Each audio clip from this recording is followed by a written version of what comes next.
All right, everyone, welcome back into another fantasy golf video. We are going to be breaking down the RBC Canadian Open, which I'm pretty excited about this tournament. It's a fun course. It seems like we're going to go ahead and break that down for you guys because it is going to be played at a new course. So we're going to have to dive into the details of really what is going to make a good golf play for this tournament, whether that be for DFS or betting purposes. We're going to go ahead and touch on that process in this video. Now, first, I do want to give quick apologies, guys. I'm getting this video out a little bit later than I typically do on Tuesday instead of Monday. I'm just working on doing some site updates to the 9to5sports.com website for mostly fantasy golf right now, but also going to be working on some PrizePicks and UNDERDOG updates as well here. So again, just apologies for the late upload. And with that, this video is actually going to be a little bit different than it typically is just because it is a new tournament, or sorry, I shouldn't say new tournament, a new course for this tournament. And it's just going to be a little bit different to break down in terms of who we're getting to, and I just don't want the video to go too long for you guys. So without further ado, let's get into it. So yes, we had the RBC Canadian Open this week, which is a fun tournament, I would say, especially with Nick Taylor winning. I love the updated logo there with Nick Taylor in there. I was hoping that they would actually change the logo slightly as well to a slightly different logo. I mean, to me, this would equally be as good of a logo there for the RBC Canadian Open. I mean, maybe next year we'll get this one instead. Obviously, this was Adam Hadwin going to celebrate with Nick Taylor after Nick Taylor's win there. Just a fun tournament. And I actually really do like the setup for this course. So let's go ahead and break it down. So going through some pictures that we're going to see for this tournament, I like it. This is kind of my traditional type of course that like I would personally like to play because it kind of gives you a little bit of everything. It has a little bit the links kind of characteristics, penalize you if you're not hitting the ball well off the tee. It's going to have, not too thick of rough, but thick enough. Obviously some fescue out there. And then there are enough water holes as well. It literally has everything. And so this is literally the type of course that I like to see. And this is actually a further point. It's like, this is why I like seeing the PGA Tour go to different courses. That's what they should be doing more. So I get it. You got to build the courses. That's part of the brand of a tournament and everything like that. But you look at some of these tournaments that have kind of lost their legs, like the Honda Classic, for example, like that one has kind of lost its legs throughout the years. Just play at a whole different course. It doesn't even have to be in Florida. Florida probably has too many events as is. Take away a California event as well. I know.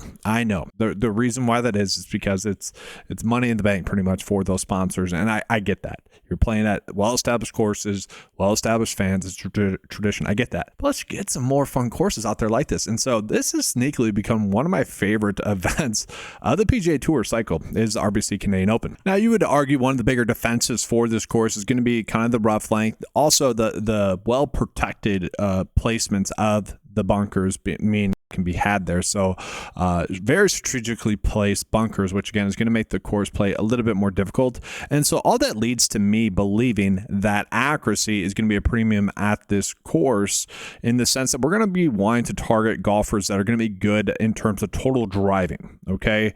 Where you have to be long off the tee because it is a longer scoring track, but you also need to be accurate. But from there, in terms of the key stats that I want to be looking at personally for this week, in terms of us having predictable results that are going to lead to us having profitable approach for the week, is we kind of just want to be looking at general stats as well. So we are skewing towards the course. What I'm looking at is strokes gain differential. That's going to be more of just a general stat against a new course. It is kind of a guessing game in terms of which key stats that we're going to look at.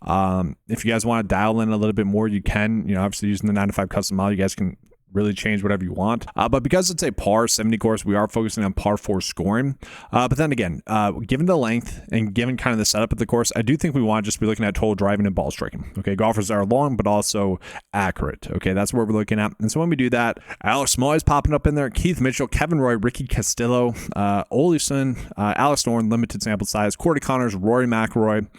So we are getting a decent mix of golfers here. And a lot of these golfers, though, however, are going to be pretty high priced. In terms of stat fit, though, we are seeing like Kevin Roy, Ricky Castillo, maybe Alex Smalley. They're going to be good GPP options, I would say, this week, really regardless of the course. Just they typically are, but their games could be elevated a little bit more, but it's going to lead to a little bit of a hit or miss nature for this. Now, how I was able to establish really what I want to be looking at in terms of stat fit was somewhat due to the comp courses I'm looking at. So I think all these courses are somewhat applicable to the tournament and the course that we have this week. Now, I will say I don't mind the idea of looking at the RBC Canadian Open in the past, just seeing which golfers have played well at this Open Championship, and really just because it is played in Canada, there's just different travel stuff that goes along with it, and maybe that affects them a little bit there as well. But in terms of like what key stats we could be looking at based off of courses, I do think like Colonial Country Club is a very decent example. The Charles Schwab Challenge, we just saw the tournament, and same thing with the Memorial Tournament as well. Okay, we look at the Colonial Country Club Charles Schwab Challenge par 70 course is a Parkland style course that leads to a little bit more of accuracy as opposed to just like bombing and gouging. There are some hazards in play as well at that course, so I think that does kind of tell us everything we need to know. And then look at Muirfield Village, obviously last week's tournament, thicker rough, harder scoring track. I do think that those are probably the most applicable to the issue with those two is that we literally just saw them, and so we're already getting part of that data into our sample set just based off of recent form, based off of those recent key stats that we're looking at. So it is a little bit of a skewed sample by doing that. And just for what it's worth, in terms of comp course history, the reason why I typically don't look at this is just like the statistical relevance compared to course history, and because we're already kind of pulling the stuff in based off of the specialist data. And so just looking at it, if we're looking at course history each and every week like it typically is, the specialist data starts to matter out of about the 5th year removed for course history. So like percentage wise, they're about the same there when comparing the most applicable like comp courses, and that's on average. Some courses and tournaments are a little bit different. Obviously that's more of a generalization, but you guys get the point there. And then from there, some okay ones as well in terms of comp courses. Travelers Championship par 70 course, but it's a shorter track, so it's a little bit different. Doesn't exactly play out the same. We probably don't even we're trying, right? And then looking at the Wyndham Championship, Bank Greens at that one, par 70 course as well, a little bit more of an accuracy course, kind of same water hazards in play as well, but it's kind of a unique course, and that's what I like about it.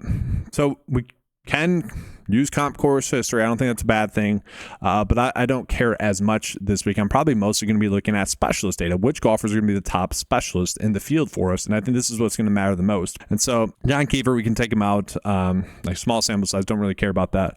But then after that, we got Rory, Sam Burns, Sanjay M, Taylor Pendrith. Okay, local Taylor Pendrith. I'll touch on that in just a second. I think that's an interesting point for him. Aubert, who's been struggling, but this would be kind of the event where he just randomly pops. Aubert has been extremely annoying this year. A lot of people I know were on him for his win, but like looking back on that seems like a very, very random win. Given his play thus far this year, it's been basically 2 spike weeks, and after that, just been extremely high priced to the point where we can't play him because sure, we got the 1 victory upside, but he was priced like incorrectly that week as well. It's just been very annoying, but maybe this is his week that he pops. Shane Lowry, this should be a good track for him. Andrew Putnam's very interesting as well, popping up specialist wise, which you wouldn't exactly think for the length course that we have, but he ranks 15th in the field in this longer length track, which is surprising to me now. He ranks 54th in the field in par 70 courses, but very interesting that he's popping up there because he's priced pretty cheap, and I think we can get to him there as well. So I'm probably defaulting to the specialist data a little bit more this week than other week. And then lastly, just looking at recent form again, don't look at John Kiefer there. We don't care about him. Small sample size. Then from there, Rory, obviously 2 wins. Corey Connors, Keith Mitchell coming in off of a recent miscut that we don't love that. Alex Norton, limited sample size, but he's been playing well in terms of the events that we've seen him in. Shane Lowry, again, coming in off of that disappointing PGA Championship, but other than that, playing good. Harry Hall is very interesting. He is kind of priced that way though. Chris Gotterup's been playing better recently as well. Now we got to see if this track will be a good track for him. He is someone that we've been on. Sam Burns came up pretty clutch for us last week, guys, being pretty low owned and with a 12th place finish. That was nice to see. But again, the issue this week that we have is the same issue we've really had this whole season, is that one, pricing has been good this whole season, but 2, we really haven't had any golfers that are checking all the boxes, any golfers that provide that confidence in us as a play. And so with that, this is going to be another week where I think we're going to expect some decently high variance. And again, I can't control that. I can just tell you guys what the board looks like and what the plays look like based off of the board. And again, it's just going to be a little bit more difficult. Now, I do think we are getting some decent values that we can get to, and let's just go ahead and touch on those right now. So one of the players I like a decent amount this week in terms of pricing is going to be Vince Whaley. You can get him at 7,400 on DraftKings. The reason why I like him is definitely due to his form. 5 straight make cuts in a row. Played well at the Charles Charles Schwab Challenge, which again, I think we can use as a little bit of a comp course. So I'd like to see that there from him. But most importantly, he does rank out like top 40 or better in all the key metrics that we're looking at. And so in terms of the pricing that we're getting for him, that does seem like a pretty solid price. Again, we're going to be searching for value because I'll talk about the payups in just a second here. I think we're going to just want to pay up for security, and we do have that with some plays. Now, another player that kind of stood out to me pricing wise was Mark Hubbard. I kind of just thought it, like, compared to some of the other players that are priced that are similar plays to him, they're all like $300 more expensive than Mark Hubbard. Mark Hubbard has been playing some good golf, 3 straight make cuts in a row, but he's also shown us some upside. Corrales Championship, top 12, CJ Cup, 5th, Myrtle Beach Classic, 7th, and then 28th at the Charles Schwab Challenge, which is perfectly fine. If we get that out of him, I would take that. Again, not a foolproof play, but given the week that we have, I don't mind getting to him. I think he's fine. Now, I will say I am a little bit I shouldn't say concerned. I think I'm fine with it, but there are some golfers in the field that were playing in qualifiers. And so I believe like Andrew Putnam was a player that played in a US Open qualifier yesterday for the longest day of golf. And so I'm actually going to see if I can come up with a list so that we can just take a peek at that. Again, not going to be a big thing, but at the end of the day, maybe that's a 50-50 decision maker we can make or use to make. And so here's just like a quick chart that I put together using Grok. So it might not be fully accurate here, but at least we get a general sense. Like literally some of the players that I've already mentioned that I like this week are included in there. So interesting there. So that means they're still having to travel then to Toronto. Not as big of a travel, obviously, but still don't necessarily love that. So like Chris Goddard up there, Andrew Putnam, Mark Hubbard, 3 players I've already mentioned a decent amount. And then Alex Smalley, who's a good stat fit. So yeah, that's annoying there.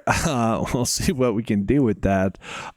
Maybe if you're liking Chris Goddard up and another player as pricing tier and you're stuck on which one you want to get to, honestly, maybe go with the other golfer that had another day to practice this new course. Could be a thing. They really could be. I know Rory and I believe Shane Lowry both mentioned. Yeah, so like Rory also got a practice round in at the US Open on Monday as well. So like those are all little things that could add up, but to go back to my point originally, Andrew Putnam is a fine value click. Now from there, I do like Kevin Roy. Again, I think he's obviously going to be a good stat fit, top 10 in the field. Has been a little bit annoying in terms of his form this year. Obviously gave us that first round lead at one of the secondary events early on in the year, which was very nice.